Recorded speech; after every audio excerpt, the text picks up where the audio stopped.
Bonjour, bonjour.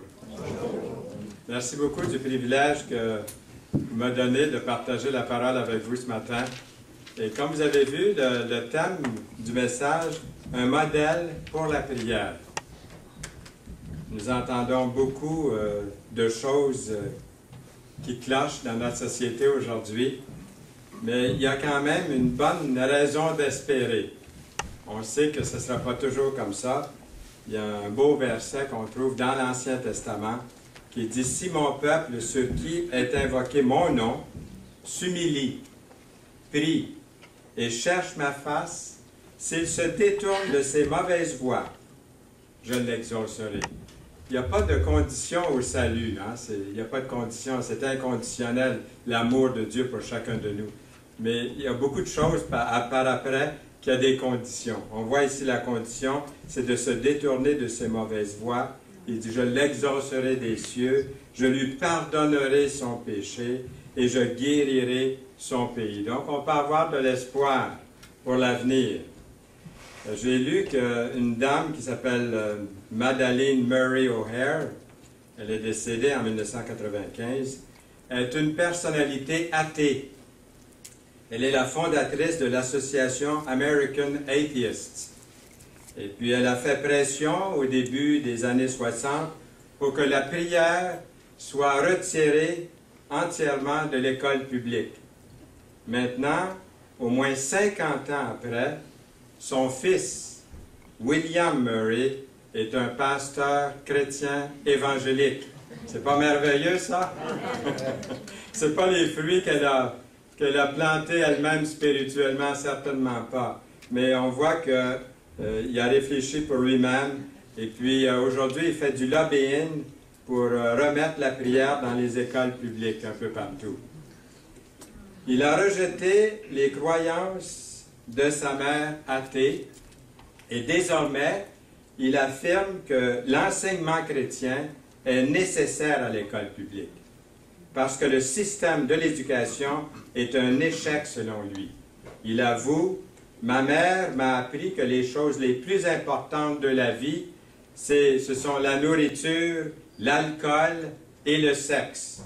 Ce genre de vie a failli m'anéantir, dit-il. Le mot prière signifie demande faite de façon très soutenue, insistante. On peut se demander pourquoi prier. Pourquoi prier? Comment obtenir une bénédiction de Dieu? Comment nous approcher du trône de la grâce de Dieu? Les nouveaux convertis ont besoin d'apprendre à prier. Les chrétiens mûrs doivent se faire rappeler de temps en temps sur la bonne façon de prier. Je pense que nous pouvons nous aider les uns les autres à mieux prier. J'ai un ami chrétien qui est instructeur dans une maison de conditionnement physique ici même à Longueuil. Et il me parle souvent des différents programmes de santé dont il est un des directeurs. Il a beaucoup d'expérience. Et puis, il parle de ces programmes de santé et puis de maintien physique pour hommes, pour femmes et jeunes gens. Il leur conseille un plan qui va les aider à travailler tous les groupes de muscles correctement, systématiquement. Et puis, il dit souvent que sans une bonne formule avec surveillance, la séance d'entraînement risquerait d'être déséquilibrée. Les instructeurs de conditionnement physique savent que sans un plan soigneusement structuré, nous sommes susceptibles de disproportions physiques. Nous aurions tendance à faire ce que nous apprécions le plus au détriment de ce qui est un peu plus facile ou même difficile. S'exercer à la prière est comme le conditionnement physique. Nous avons besoin d'un modèle afin d'éviter certaines erreurs. La prière ne se limite pas à répéter « S'il te plaît, Seigneur, donne-moi ceci. S'il te plaît, Seigneur, fais ceci pour moi. S'il te plaît, Seigneur, j'aimerais avoir ça, j'aimerais avoir ceci. » Ça ne se limite pas à ça. Il y a beaucoup plus à la prière. Et aujourd'hui, j'aimerais vous proposer un modèle à la prière, un modèle de prière à suivre. Et puis ce n'est pas le seul modèle, ou le modèle parfait. C'est un bon, je pense que c'est un bon modèle. Et puis c'est un bon exemple en tout cas, et il peut certainement être utilisé ici dans nos milieux chrétiens. Je pense que c'est à la fois un modèle qui est équilibré, qui est facile à utiliser, et tout ce que vous avez à vous rappeler, ce sont les mots louange, confession, action de grâce, et puis supplication. Si vous avez ces mots-là dans l'esprit, vous allez voir que c'est jamais un problème, c'est jamais difficile de nous approcher de Dieu avec ça. Moi, j'aime commencer avec la louange, quand je prie le Seigneur. Que ce soit en privé ou en public, j'aime ça commencer comme la prière dominicale. Dans le prochain message, Dieu voulant, c'est ce que nous allons regarder de plus près. Mais ce matin, j'aimerais vous parler de ces différents modèles. Modèle numéro 1, la louange. Jésus a commencé le Notre Père, qu'on appelle la prière dominicale. Jésus a commencé avec révérence, avec louange. Il dit, Jésus, de prier en disant, Notre Père qui es aux cieux, que ton nom soit sanctifié. Dans Matthieu 6, verset 9. Pensez-vous qu'il est important de suivre le modèle de prière du Seigneur Jésus-Christ? De commencer notre prière avec louange, puis avec adoration? C'est vraiment formidable de pouvoir faire ça. Ça nous éloigne un petit peu de nos tracas pour commencer de la bonne façon à louer Dieu. Pourquoi c'est si important? Parce que la louange donne le ton à toute la prière que vous faites après ça. Ça nous rappelle à qui on s'adresse, à qui on adresse notre prière, en présence de qui nous sommes entrés en contact. Il est là, tout à côté de nous. Des fois, quand je prie, je ne réalise pas que le Seigneur est ici, tout près. Des fois, c'est comme si je le priais, mais qu'il était très, très loin. Hein? Je dois traverser un long, long tunnel pour arriver à lui. Mais non, il est là, il est présent lorsqu'on prie au nom du Seigneur Jésus. Et souvent, nos problèmes et nos besoins personnels semblent si pressants que nous réduisons notre liste de prières à seulement une liste de faveurs à lui demander comme s'il était le Père Noël. On prend Dieu comme le Père Noël. Hein? Donne-moi ci, fais-moi ça, fais ci, fais ça. Quand nous commençons notre prière avec louange, nous avons à ralentir un petit peu, puis à nous concentrer. On concentre notre attention sur lui, sur Dieu. Lorsque vous passez quelques minutes à louer Dieu pour ce qu'il est, votre esprit s'adoucit. Votre ordre du jour peut commencer aussi à changer un peu. Les demandes intenses que vous vous proposiez de faire souvent, soudainement, vous semblent moins cruciales après avoir passé un moment de louange dans sa présence. Dieu, n'est-ce pas, est digne de louange. Il est Dieu qui nous aime, il nous a donné son Fils comme moyen de salut. Dieu est omnipotent, omniscient, omniprésent. Il veille sur nous. Ce Dieu est vraiment digne de notre louange.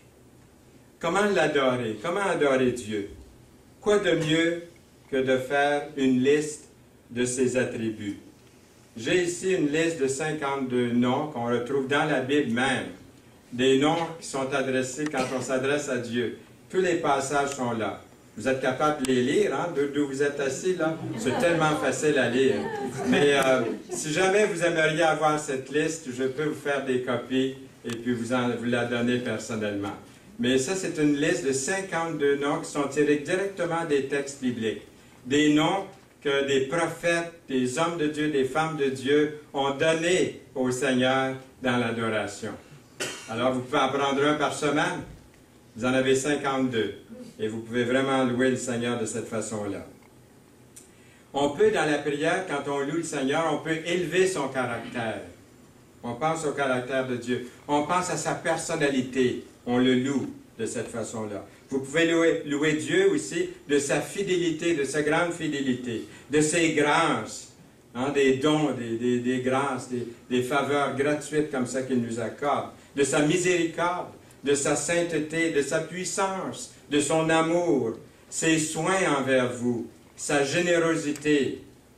Parfois, vous pouvez penser à plusieurs de ses attributs dans la prière, dans l'adoration. À d'autres occasions, vous souhaitez seulement vous concentrer sur un seul attribut. Et là, vous y donnez à cœur joie. Vous le priez, vous l'adorez en pensant à un de ses attributs. Lorsque confronté à des décisions majeures, vous pouvez vous concentrer sur la direction de Dieu, le louer de cette façon-là. Lorsque vous souffrez de culpabilité, vous pouvez le louer pour sa miséricorde. Lorsque vous êtes dans le besoin, vous êtes désespéré, vous pouvez le louer pour sa puissance, pour son amour indéfectible. Une autre façon d'adorer Dieu puis de le louer est de choisir un psaume. De choisir un psaume de louange. Et il y en a plein. Il y a 150 psaumes, vous allez en trouver un qui vous dit, ce sont mes paroles, Seigneur. Je veux te les dire, je veux les méditer, je veux t'adorer avec ce psaume, avec ces paroles. Les psaumes de louange, le lire comme une prière de louange, telle que « Éternel, notre Seigneur, que ton nom est magnifique sur toute la terre. Ta majesté s'élève au-dessus des cieux. » Dans Psaume 8, 1. Encore dans le Psaume 8, verset 3. « Quand je contemple les cieux, ouvrage de tes mains, la lune et les étoiles que tu as créées. » Toujours dans le même chapitre au verset 9. « Éternel, notre Seigneur, que ton nom est magnifique sur toute la terre. » Et au chapitre suivant, chapitre 9 des Psaumes, au verset 1 et 2, « Je louerai l'Éternel de tout mon cœur, je raconterai toutes tes merveilles, je ferai de toi le sujet de ma joie et de mon allégresse, je chanterai ton nom, Dieu Tout-Puissant. » Là, vous pouvez louer Dieu, vous pouvez l'adorer, vous pouvez le bénir. Je n'ai pas les paroles quelquefois, mais j'ouvre les psaumes et je lis un beau psaume. Et je parle à Dieu de cette façon-là. Je ne peux pas me tromper dans ma louange lorsque j'ouvre les psaumes et que je lis quelque chose qui est à la gloire de Dieu. Peut-être que vous aimeriez lui chanter quelque chose. Souvent, j'ai entendu les chrétiens dire « J'ai pas pu dormir, je souffrais ou j'avais de l'insomnie. Je me suis réveillé la nuit, puis je me suis mis à chanter, pas tout haut parce que je ne voulais pas réveiller les gens autour, mais j'ai commencé à chanter. Puis on se trompe moins quand on chante, hein? Silencieusement. On dirait qu'on a l'air, vous essayez de la chanter, puis des fois on la perd. Mais souvent, venant du cœur, on a tout l'orchestre avec, on a toute la musique. Je ne sais pas si c'est comme ça pour vous, sûrement. Et puis, des beaux cantiques comme celui-ci, par exemple. Dieu Tout-Puissant, quand mon cœur considère tout l'univers créé par ton pouvoir, le ciel d'azur, les éclairs, le tonnerre, le clair matin ou les ombres du soir, de tout mon être, alors s'élève un chant. Dieu Tout-Puissant, que tu es grand. De tout mon être, alors s'élève un chant. Dieu Tout-Puissant, que tu es grand. Quel beau cantique nous pouvons chanter à la gloire de Dieu. Modèle numéro 2, la confession. Nous lisons dans la parole, celui qui cache ses transgressions, qui les cache, ne prospère point, mais celui qui les avoue. Le jour où on vient au Seigneur pour naître de nouveau, c'est ça qu'on fait, n'est-ce pas? On avoue ses péchés, on avoue qu'on est pécheur, on avoue qu'on est perdu en soi-même, mais que lui peut faire tout pour nous. Celui qui cache ses transgressions ne prospère point, mais celui qui les avoue et les délaisse obtient miséricorde. Proverbe 28, verset 13. Dans Ésaïe 59, verset 2, « Mais ce sont vos crimes qui mettent une séparation entre vous et votre Dieu. Ce sont vos péchés qui vous cachent sa face et l'empêchent de vous écouter. » Je me rappelle toujours quand notre fille avait 9 ans, Nicole, celle qui est décédée à l'âge de 24 ans. Elle a eu une méningo-coccymiale, une méningite très très sévère à l'âge de 9 ans. Et puis un garçon, je pense, qui s'appelle Frédéric, qui est venu me trouver. Il n'avait pas accepté Jésus comme son sauveur, puis il voyait à tous les jours des jeunes qui s'avançaient, qui acceptaient Jésus comme leur sauveur au camp.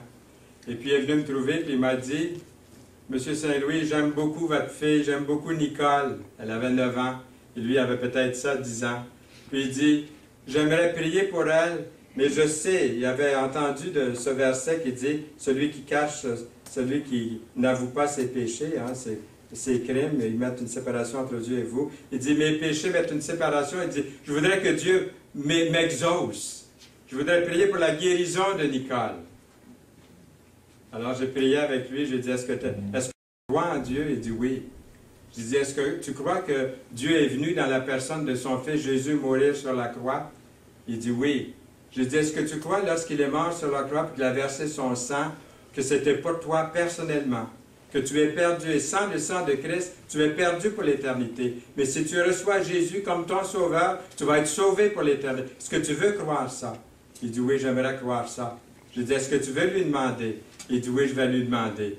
C'est ça le salut. Il est né de nouveau à cet instant-là. Si vous recevez Jésus d'une façon sincère et sérieuse, comme ce garçon l'a fait, vous êtes né de nouveau. Il n'y a pas d'autre chemin.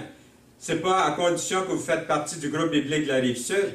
Ce n'est pas question que vous veniez à l'église à tous les dimanches. Il n'y a aucune condition. Le salut est inconditionnel. Après, il y aura des fruits. Mais ça regarde le Seigneur et vous. Mais la chose la plus importante pour lui, Frédéric, c'était de venir au Seigneur Jésus-Christ. Il a commencé à prier. 2 jours après, on se rend à l'hôpital. Notre fille part du bout du corridor en courant. Elle nous saute dans les bras. Je suis arrivé au camp. Qu'est-ce que vous pensez que j'ai dit à Frédéric? Le Seigneur a répondu à ta prière, Frédéric! Mais c'est souvent ça. Ça, c'est une illustration, une histoire vraie. Mais c'est ça qui bloque, qui nous bloque l'entrée auprès de Dieu. Il faut passer par la porte. Jésus dit, je suis la porte, je suis le chemin, je suis la vérité. C'est ce que Jésus a dit, je suis la vie. Nous passons par Jésus. Publiquement, il arrive que nous entendions prier, « Seigneur, pardonne-moi tous mes péchés, mes nombreux péchés. » Et c'est correct. Dans la prière publique, on peut dire ça, on ne les nomme pas. Comme dans le Notre Père, pardonne-nous nos fautes comme nous pardonnons aussi à ceux qui nous ont offensés. On le dit de cette façon-là. Mais dans nos prières, en privé avec Dieu, il y a une autre approche qui est nécessaire. On ne peut pas lancer tous nos péchés dans une pile et dire, Seigneur, là, prends soin de la pile de péchés que je t'ai lancée là. Cette approche à la confession est en quelque sorte vouloir s'esquiver face aux péchés. Il faut les nommer, les péchés. Et ça fait toute une différence. Quand vous avouez les péchés un par un et que vous les appelez par leur nom, c'est une autre paire de manches. Il y a un pasteur qui a prêché à une congrégation, un peu comme on fait ici ce matin, et puis il y a eu une conversation intéressante après la réunion. Il y a un monsieur qui est venu le trouver, qui assistait assez régulièrement à l'assemblée de l'Église. Le pasteur avait livré un message à propos du péché, justement, à propos de notre péché et de notre besoin du Sauveur. Le monsieur n'avait pas trop apprécié la prédication ce matin-là.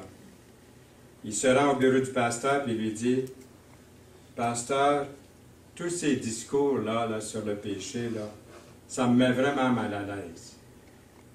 Pour ma part, je ne considère pas que je suis un grand pécheur. Je ne suis pas pire que les autres. Ça me rend mal à l'aise de vous entendre prêcher sur le péché. » Alors le pasteur dit, ben, peut-être que vous ne l'êtes pas, peut-être que vous n'êtes pas un grand pécheur.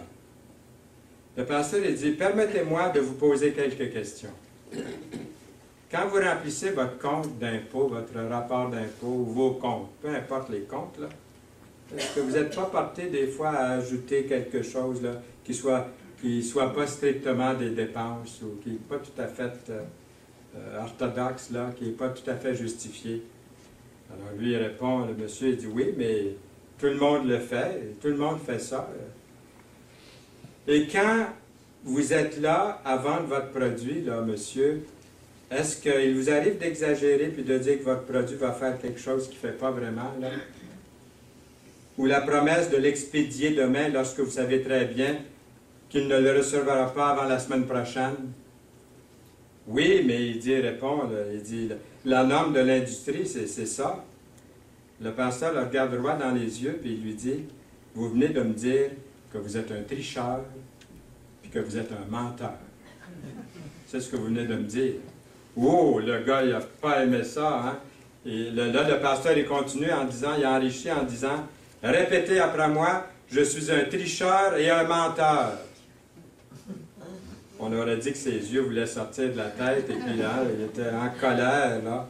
Il dit, vous utilisez des paroles épouvantables, j'ai seulement dit qu'il y avait des petites choses pas trop graves dans ma vie.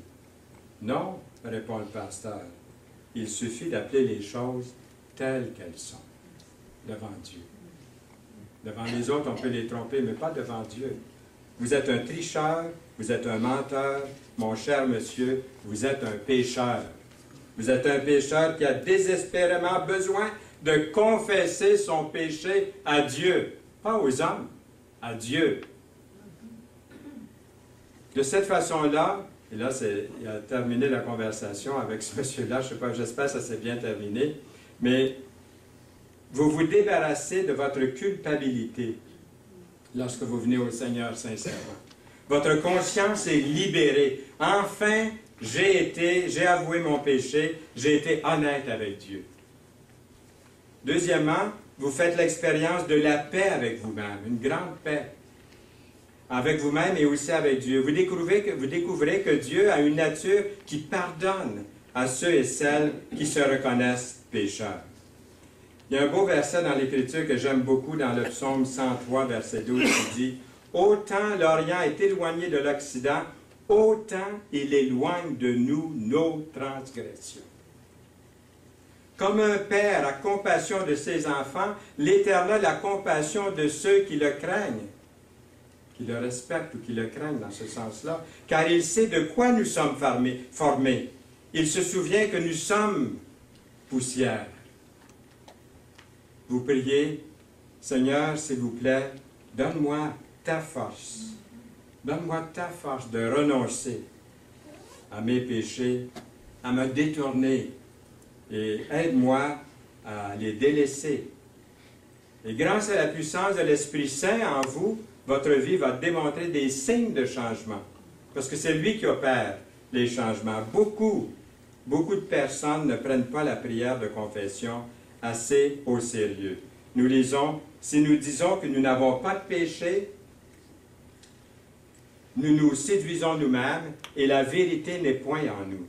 Nous lisons encore, si nous confessons nos péchés, il est fidèle et juste pour nous les pardonner et pour nous purifier de toute iniquité, dans 1 Jean 1, 8 et 9. Vous vous souvenez du publicain et du pharisien, l'histoire du publicain et du pharisien? Le publicain se tenait à distance, n'osait même pas lever les yeux au ciel, se frappait la poitrine en disant, « Ô Dieu, sois apaisé envers moi, qui suis un pécheur. » Il l'a avoué. Modèle numéro 3, action de grâce. Ça, j'aime beaucoup ce modèle d'action de grâce. Le psaume 103, encore une fois, le verset 2 déclare, « Mon âme bénit l'Éternel et n'oublie aucun de ses bienfaits. » C'est lui qui pardonne toutes tes iniquités, qui guérit toutes tes maladies. C'est lui qui délivre ta vie de la fausse, qui te couronne de bonté et de miséricorde. Encore dans le même psaume, le verset 2 à 5, le verset 5 ici, c'est lui qui rassasie de bien ta vieillesse, qui te fait rajeunir comme l'aigle.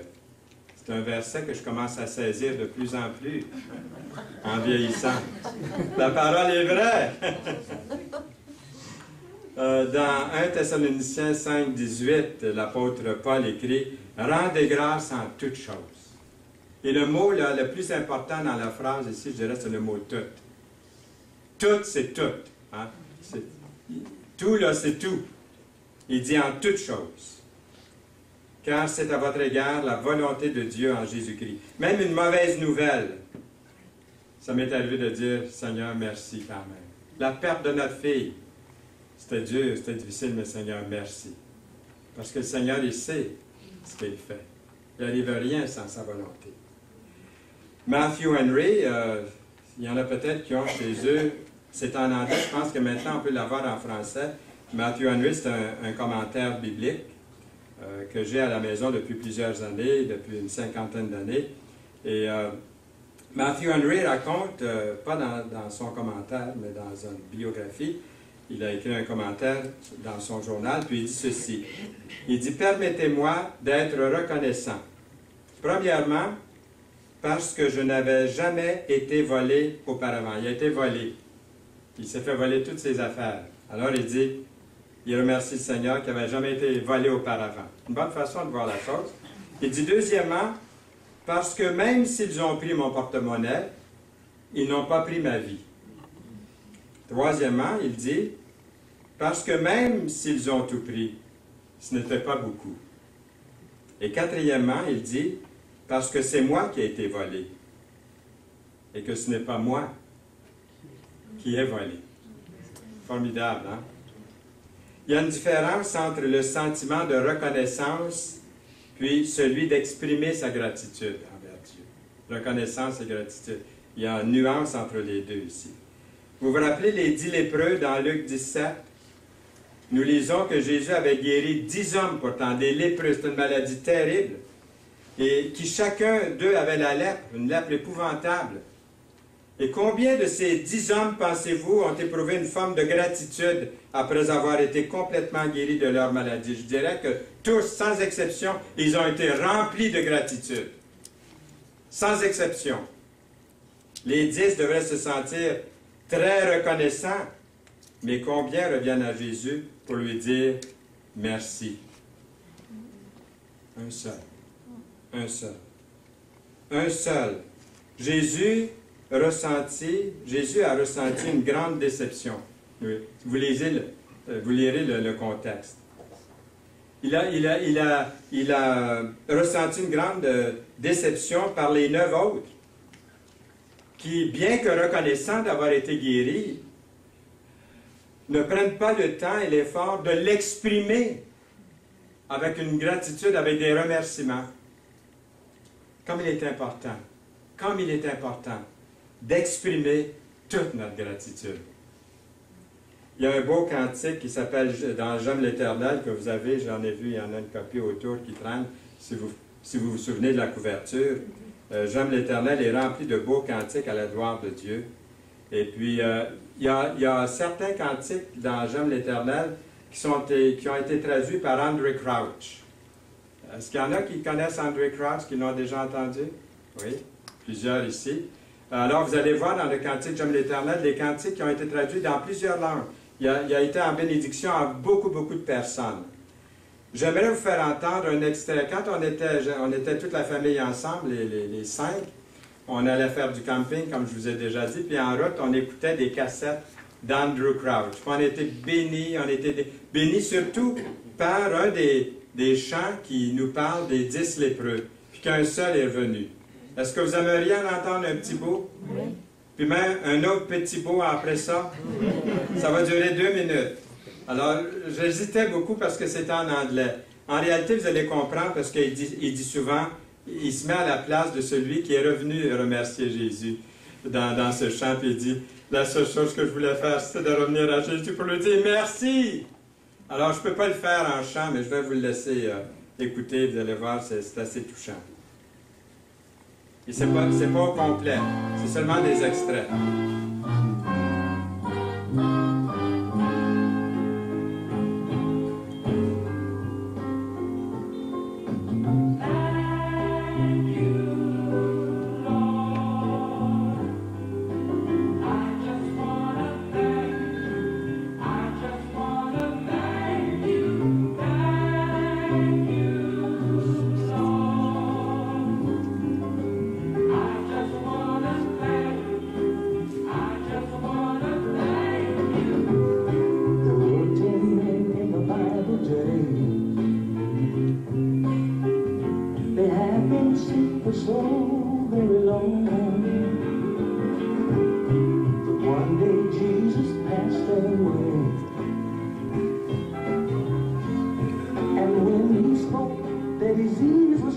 Take a look.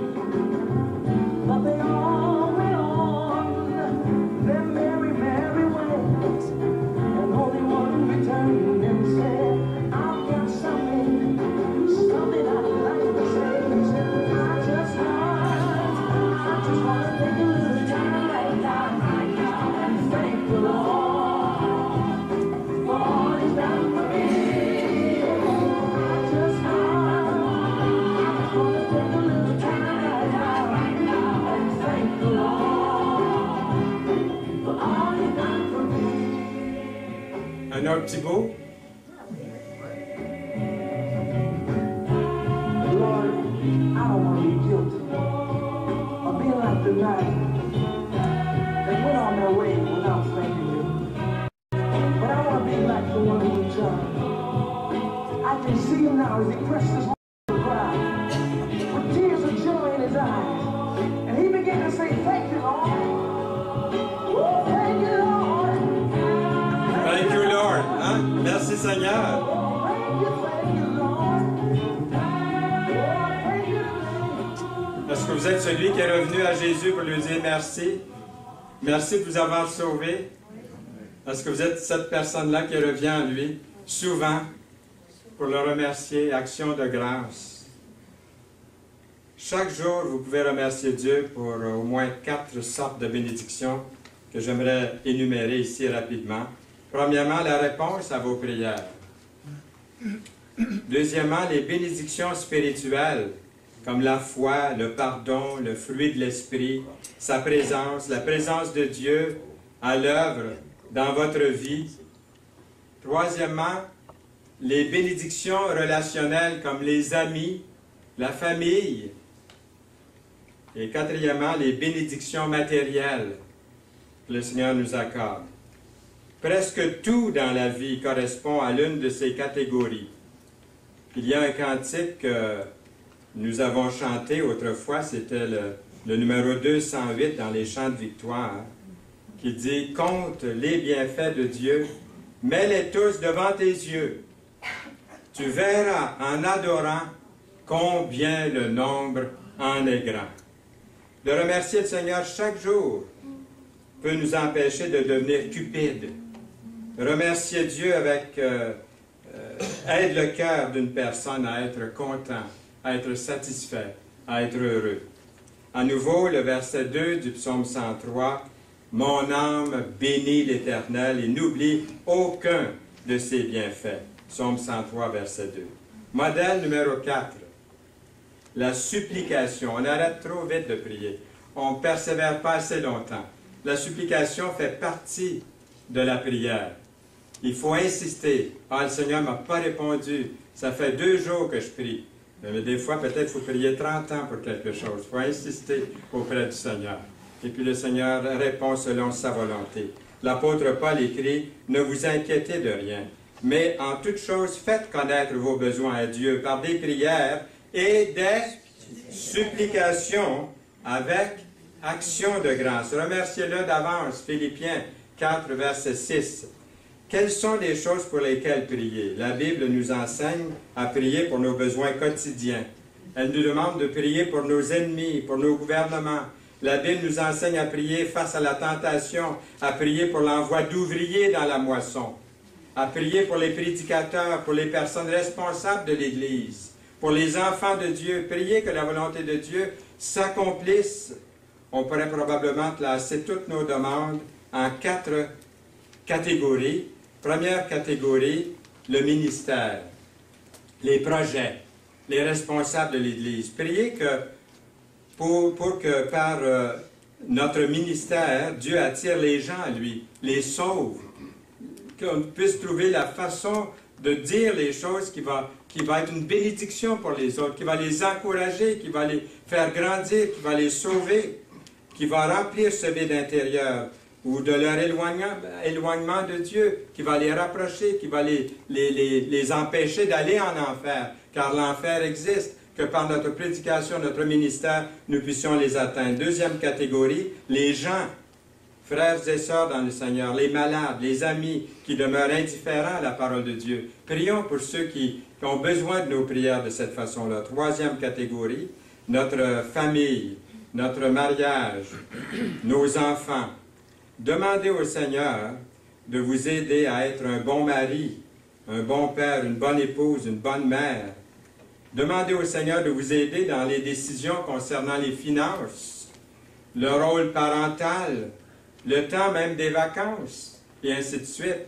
Quatrième catégorie, priez pour que vos besoins personnels. Nous lisons dans la prière dominicale, « Donne-nous aujourd'hui notre pain quotidien », qui veut dire tous nos besoins personnels, on peut les mentionner. dans Matthieu 6, verset 11, ce verset. Comment effectuer nos requêtes à Dieu? Bien, premièrement, prier au nom de Jésus. Dans Colossiens 3, 17, nous lisons « Et quoi que vous fassiez en parole ou en œuvre, faites tout au nom du Seigneur Jésus, en rendant par lui des actions de grâce à Dieu le Père. » Donc, c'est au nom de Jésus que nous prions. On parle à Dieu, mais au nom de Jésus-Christ. Deuxièmement, priez par la foi. Tout ce que vous demanderez avec foi, nous lisons, par la prière, vous le recevrez. Dans Matthieu 21, verset 22. Troisièmement, priez en conformité avec la volonté de Dieu. Nous lisons, nous avons auprès de lui cette assurance que si nous demandons quelque chose selon sa volonté, il nous écoute. Dans 1 Jean 5, 14. Et puis, j'ai écrit quelque chose, là, je me suis dit, bon, je me mets à la place, je parle pour moi-même, et je me mets un peu à la place des autres qui entendent le message. On pourrait prier quelque chose comme ceci. Seigneur, voici ce que j'ai vraiment à cœur de te demander ce matin ou aujourd'hui. Je ne sais pas si cette demande est légitime. Je ne sais pas si je dois prier pour cela, mais je soumets cette demande. Seigneur, si tu as d'autres plans, loin de moi la pensée d'aller contre ta volonté.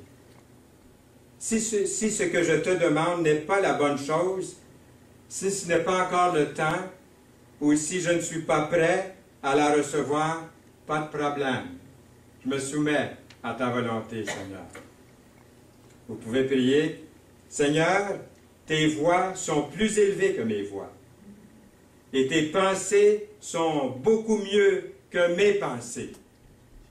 Nous lisons dans Isaïe 55, verset 9, « Autant les cieux sont élevés au-dessus de la terre, autant mes voix sont élevées au-dessus de vos voix, et mes pensées au-dessus de vos pensées. » Conclusion, voilà ce que je voulais vous recommander, ce modèle pour la prière. Ce n'est pas le seul, ce n'est pas le modèle parfait, mais je crois qu'il est bon, qu'il est simple, qu'il est assez bien équilibré.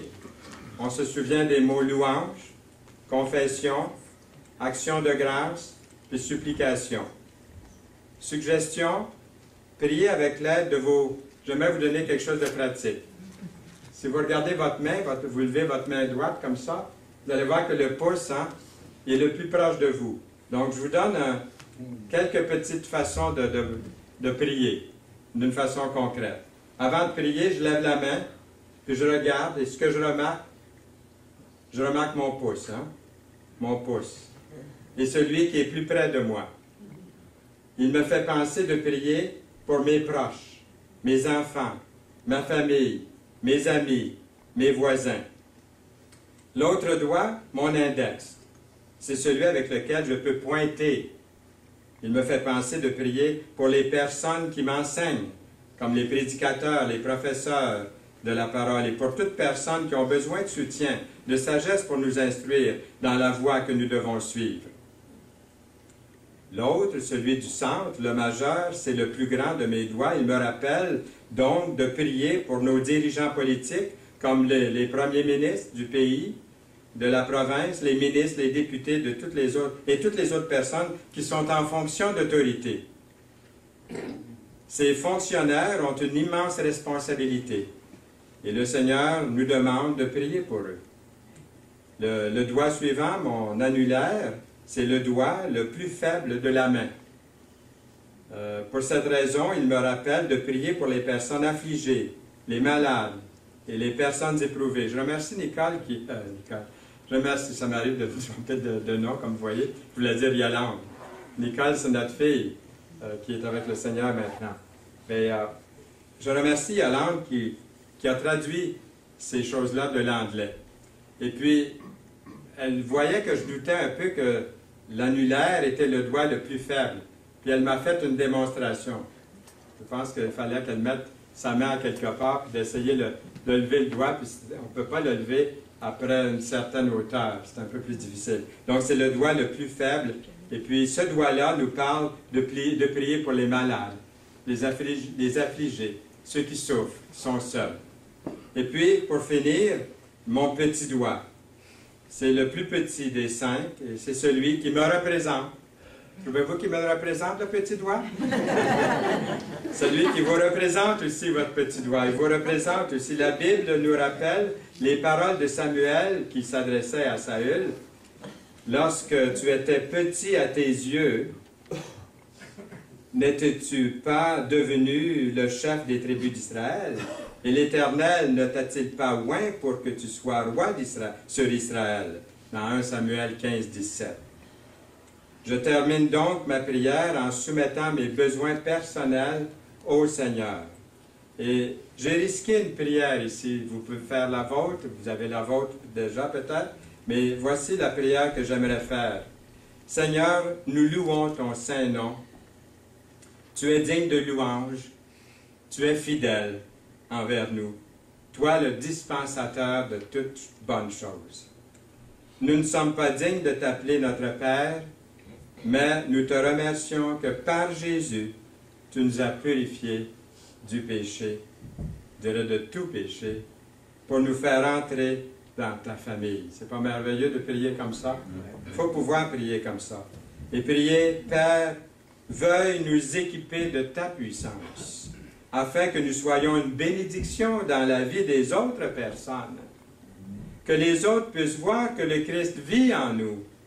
À toi l'honneur, à toi honneur et gloire pour toujours et à jamais. Amen. Amen. Amen. Seigneur, merci pour ta parole. Nous voulons louer ton saint nom. Seigneur, tu mérites toute la louange, toute la gloire. Et Seigneur, nous t'apportons maintenant notre besoin de toi, de tous les instants. Prends notre âme, prends notre corps, prends notre esprit. Et Seigneur, nous te le donnons au nom précieux de Jésus-Christ. Amen. Amen.